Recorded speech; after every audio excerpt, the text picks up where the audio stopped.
Makini wale ambao mnaondoka muangalie huku, kuna chupa mbili hapa za divai. Kuna hii divai ambayo imekuwa ikitumika katika misa katika nchi yetu ya Kenya.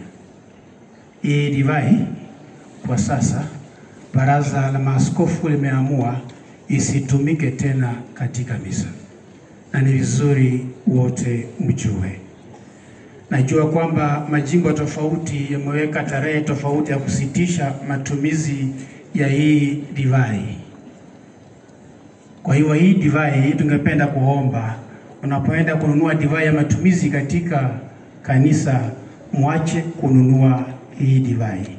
Haitumiki tena kwa misa takatifu.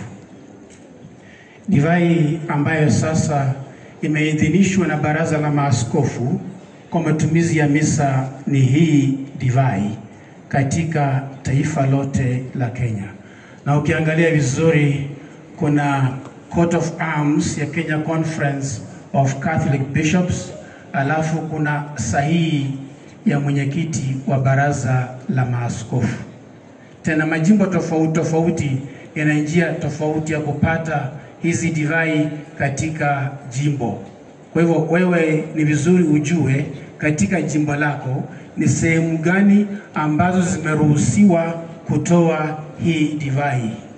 It is good to acquaint yourself with your diocese and know what have been established as the outlets for this wine, because different dioceses have different ways of distributing this wine.